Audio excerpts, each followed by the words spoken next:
Hi friends, मैं हूं विकी कुमार। आज आपका स्वागत करता हूं आपके अपने YouTube channel exam concept master में। आज हम पढ़ेंगे राष्ट्रपति और उपराष्ट्रपति। चलिए शुरू करते हैं। राष्ट्रपति का वर्णन हमें अनुच्छेद 52 में मिल जाता है, वही दूसरी और उपराष्ट्रपति का वर्णन हमें अनुच्छेद 63 में मिल जाता है। देश का संवैधानिक प्रधान इन्हें हम कहेंगे तो यहाँ राज्यसभा का पदेन सभापति उपराष्ट्रपति को कहते हैं। यह देश का प्रथम नागरिक होता है, जबकि इनके लिए किसी भी तरीका का सदुपयोग नहीं किया गया कि उपराष्ट्रपति देश का दूसरा या तीसरा नागरिक होता है। दूसरी बात, उपराष्ट्रपति की तरफ से अगर हम याद करें तो पद खाली रहने पर राष्ट्रपति के हैसियत से यह अनुच्छेद 65 की तहत यह कार्य करेगा। कौन? उपराष्ट्रपति। अब देखते हैं कि राष्ट्रपति की पद की योग्यता यह आपको अनुच्छेद 58 में मिल जाएगी, जो कि यह है। अनुच्छेद 58 में हमें मिलेगा कि यह भारत का नागरिक होना चाहिए। पहला बात, भारत का नागरिक होना चाहिए। दूसरी बात, 35 वर्ष उम्र होनी चाहिए, 35 वर्ष उम्र सीमा होना चाहिए। तीसरी बात कि लोकसभा के निर्वाचन होने योग्य होना चाहिए। और उसके बाद यहाँ पागल या दिवालिया नहीं हो।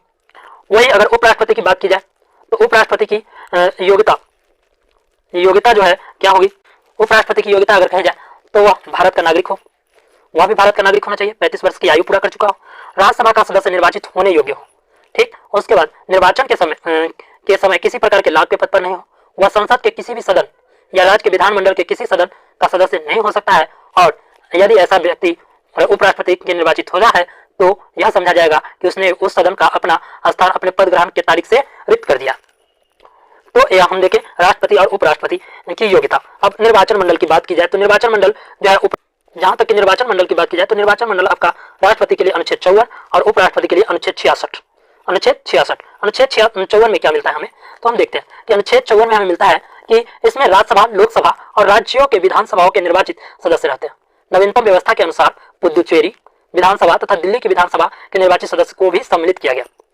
अनुच्छेद 54 में इन सभी बातों का वर्णन मिलेगा। इसमें 50 प्रस्तावक और 50 सदस्य अनुमोदक के रूप में कार्य करते हैं।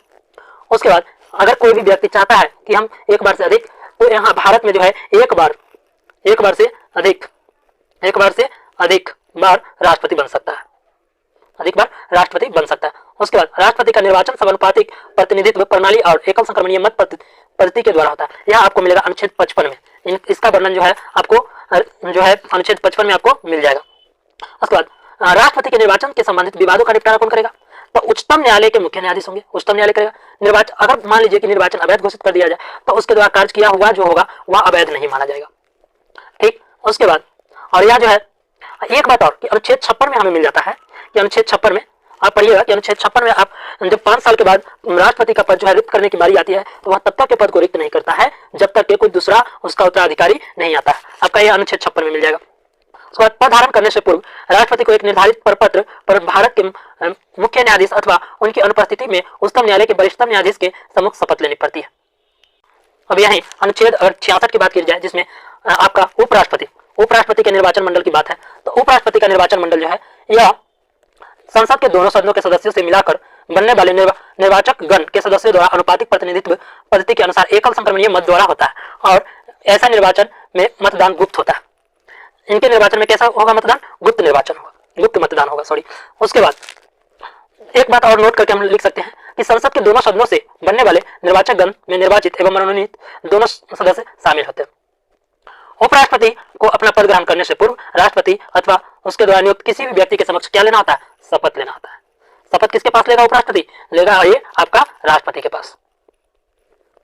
उसके बाद उपराष्ट्रपति की अब चलिए देखते हैं कि पदावधि आपका जो है अनुच्छेद 67 में मिल जाएगा। पदावधि जो है अनुच्छेद 67 क्या कहता है कि उपराष्ट्रपति पद ग्रहण करने की तारीख से 5 वर्ष की अवधि तक पद धारण करेगा, परंतु उपराष्ट्रपति राष्ट्रपति को संबंधित अपने हस्ताक्षर सहित लेख द्वारा अपने पद त्याग कर सकता है। ये आपको कहाँ मिलेगा?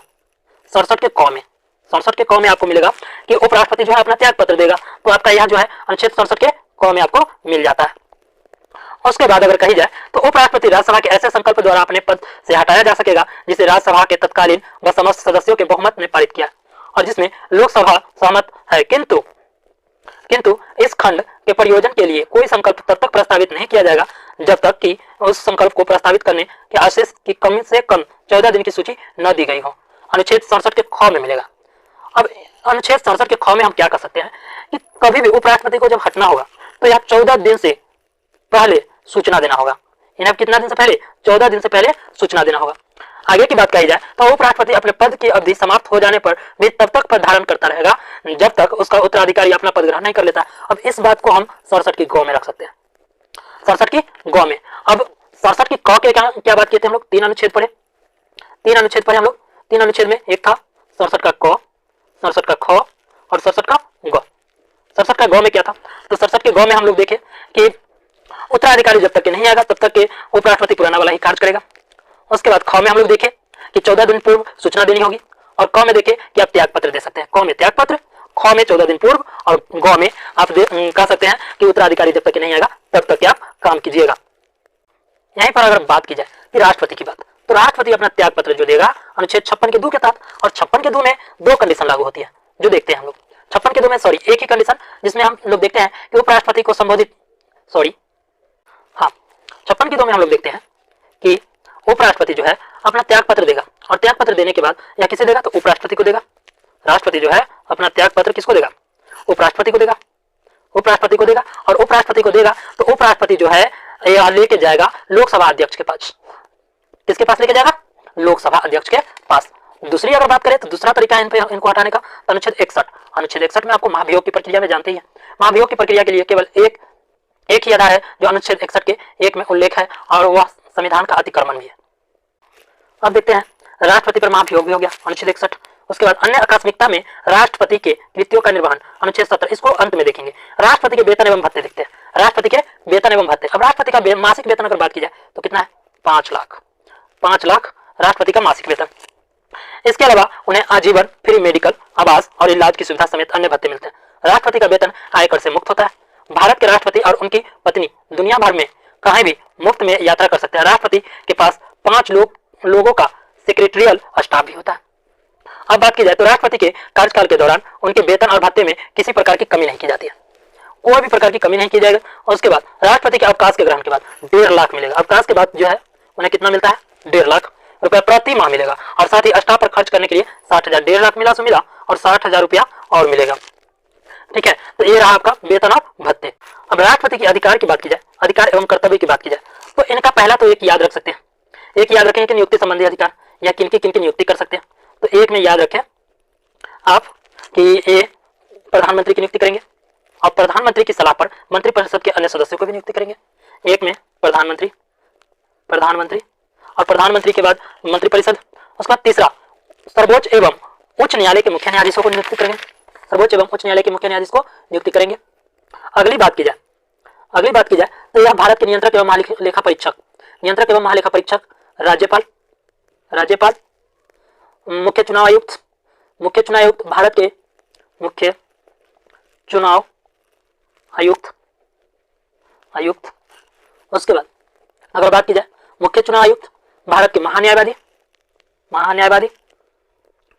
उसके बाद हम बोल रहे हैं राज्य के मध्य समन्वय के लिए अंतर्राज्यीय परिषद का सदस्य, संघीय लोक सेवा आयोग अध्यक्ष और अन्य सदस्य, संघीय क्षेत्रों के मुख्य आयुक्त, वित्त आयोग के सदस्य, भाषा आयोग के सदस्य, पिछड़ा वर्ग आयोग के सदस्य और अल्पसंख्यक आयोग के सदस्य, और भारत के राजदूतों तथा अन्य राजनयिकों, अनुसूचित क्षेत्रों के प्रशासन के संबंध में रिपोर्ट देने वाले आयोग के सदस्य।